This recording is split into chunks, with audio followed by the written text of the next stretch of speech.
All right, so if you watched the last episode, this is part two of the finale. What we discovered was that we're not getting any fuel. I suspect it's obviously the fuel pump, but I bet you it's the vacuum here. I'm gonna go ahead and say that it's for some reason not it's not pulling any fuel. So we're gonna do a couple tests to prove, and we'll go from there.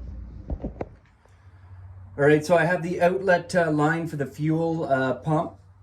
I have it removed here. I still have my inlet here, obviously, and my vacuum line down here.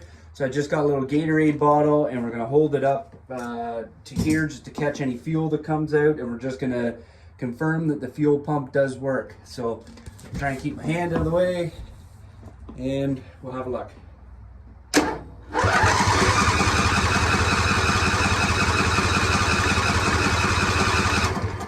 And we are getting fuel. That's fantastic. So we know that the fuel pump is working. Okay, so we just confirmed that we do in fact have fuel pumping to the carburetors. I'm just going to try this again, cranking it. Maybe I wasn't giving it enough cranks the last time. Like I said, we know we've got spark. Air is, pretty much a guaranteed thing. I could even take the filter out but maybe I'll try that. I'll take the filter out just for starting procedures. The filter is dirty and I do have to get another one, but this will bypass it and we can just make sure, and we'll try this again. Okay, filter's removed. I'll put the, actually maybe I'll leave this open. Leave that, and we shall crank it. Let's see what we've got. Give it a bit of choke. Come on, baby. I'm gonna take the choke off. Okay, nothing. Choke again.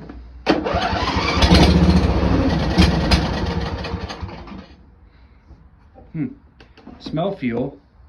Let's try it without the choke.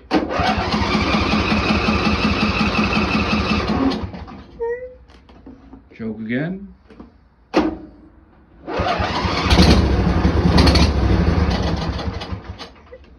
Maybe I'll give it a bit of throttle just to see. Maybe that'll help fire it. I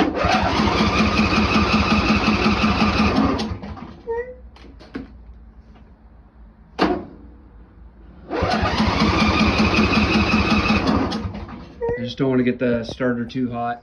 Okay, we're going to try this right now. We are going to replace this fuel filter. I went to Home Depot and I picked up a new one.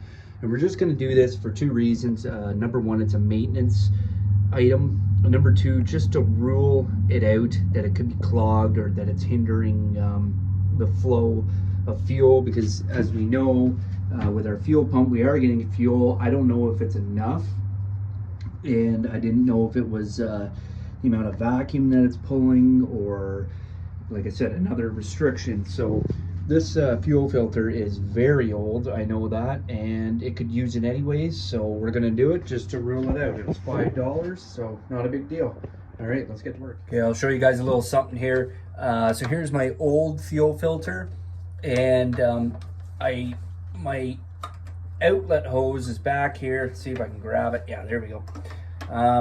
I already obviously disconnected it from the top there, and I connected my new fuel filter to the top of the outlet hose. I tried pulling this off, but it's insane how much it's on there. So not a big deal. All I'm gonna do is I'm just gonna cut this right where the stem piece comes out. And that's okay, because if you remember, this hose here, I left quite a bit of excess that I was going to trim later, so it's all good. I'll be able to use it. So I'm just gonna get my cutters in here, feel where the hose is, where the outlet, and give her a little cut. Perfect. Grab my old filter,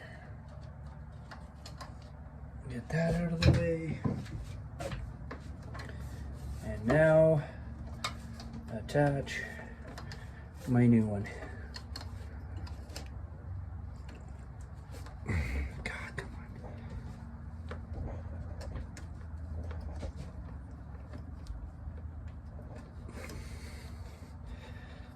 tight working spaces. Okay, got that. Got this little clamp.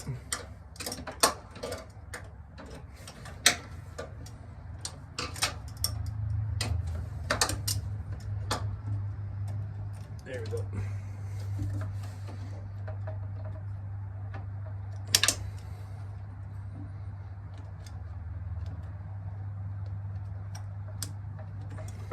Okay. There it is. That's not going to fall off. Okay, there it is.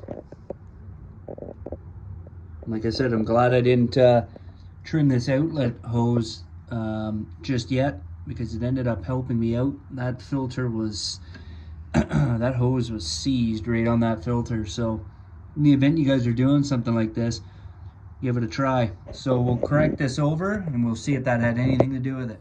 So I took the cover off of the V-twin here, but I just wanted to show you guys something. So we just changed the filter, and the whole point of this video, this part of the video was basically, this was all about fuel or fueling. We wanted to know, are we getting fuel from the fuel pump, and are we getting an adequate supply to feed this carburetor? So we did check the fuel pump, and it is delivering fuel, which is great. Our next question was, is it enough? So we had the old fuel filter that we decided to swap out. It was like a $5 little part, so it needed to be done anyways because it was quite old. So anyways, I'm just going to show you, watch as we crank here. I'm going to burst your bubble. This isn't going to start because I already tried it off camera, but watch these lines right here.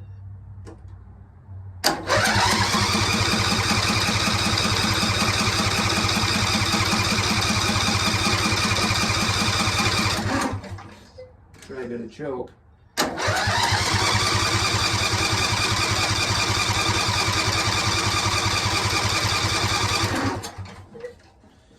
That's funny, now it doesn't want to do it, but if you look down here, I don't know if you can see, there's wet spots all along here, and there's wet spots on the ground. About 2 hours ago, I was monkeying with this here after I changed the fuel filter, and you can even see the line here is wet. So fuel was basically backing up, and it was dripping down here, and it was even dripping here. Which basically, I would say that either the float is stuck on the carburetor, or it's clogged. So what I'm going to do is, I've dealt with this before with a lot of small engines, and I'm going to go ahead and I'm going to order on Amazon a brand new carburetor for this engine. Now a lot of people will say, well, why don't you tear it apart? Why don't you clean it and do all this? And you know, those Chinese carburetors, they're no good. Well, I'll tell you this, I've always had good luck with Amazon carburetors. And the reason for that is that, I don't know, they've never given me problems. I've used them on leaf blowers. I've used them on snow blowers. Obviously, I've used them on my son's Chinese little dirt bikes and ATVs. And in fact, I felt that some of those carburetors are less restrictive. They don't have the California emission dials on them and all that, so it really allows you to tune them in. But anyways, like I said, I've done this song and dance before, and the thing about it is you end up spending more time and more money on carb cleaning and dips and all that to clean these out. And this engine's fairly old. Like, this isn't a new V-twin. I would love to know the year of it, but I know for a fact that it's not a new. Like, this is probably well over a 20-year-old engine. So to spend time, like, it's probably been through so much fuel and had ethanol in it, and it's just gummed up, and then it's probably sat for quite a while. So I'm just going to go ahead and start new with a brand new carburetor. And like I said, I always had good luck with them. Now, if you want to talk about something from Amazon for small engines that I would not buy, that would be for the, as we saw with my other engine, the single cylinder camshafts with the decompression valve. Now, those are a known issue with those parts that come from China. If you are to order one of those, order an actual one from Briggs, which, you know, it just makes sense. I mean, that's a moving part, that's an internal part. That's a load bearing, like it's got to move the lifters and all that. So I mean, this is a carburetor. Like worst case scenario, the engine won't start. Like you know, I mean, I guess you could say, well, what if you lean it out and blow an engine? Well, I just don't think that would be the case. So the other reason I want to do it is because I've already ordered it, and I ordered it. It was $45 shipped to my door for a brand new carburetor that comes with 2 fuel filters. So I could have saved $5 there, not a big deal. And it comes with 2 spark plugs, which is great because these ones are old. They're still working, but they're very old. And it comes with a brand new air filter. Now, I already priced out an air filter at my local Home Depot there. It was right next to the fuel filters when I bought it, and the air filters are $27.99, obviously plus tax. So if I'm paying $45 for this carburetor and that, I mean, it just makes sense. It's almost, you know, it's a no-brainer. And guess what? If the carburetor doesn't work, if you, I think you have, what, 3 weeks to a month, you can send it back to Amazon and get your money back. So anyways, that's where we're going to go from here. Hopefully the carburetor is here in a couple days and I can get this thing going. But like I said, we know we have fuel getting delivered to the carburetor. We know that we have spark. We have really good spark. And I took the air filter out just to eliminate the possibility of it. And we have air. And we did the, I put the carb cleaner into the cylinders, and it did fire up. In fact, I'll show you here. Another trick is if you don't actually want to go directly into the spark plug wells here, another way of doing it, in fact an easier way, is you can go right in the intake here, and it's just like a starting fluid. So I'll show you right here, and this proves that it's not getting fuel. So here we go.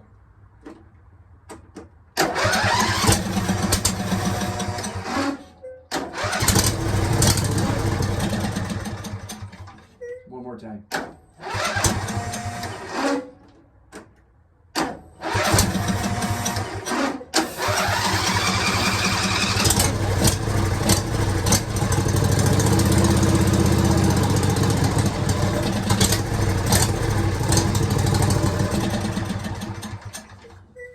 So there you go. I dumped a healthy amount of carb cleaner in that, and it really wanted to go. So it needs fuel. This thing is gummed up, and I'm not messing about with it. Once I get a new carburetor, I only run Shell V-Power in all my small engines, so I don't have to worry about ethanol, and I always run Seafoam with every tank of fuel, so we can start new. All right, if you guys like this video, like, comment, subscribe, and let's get this thing finished.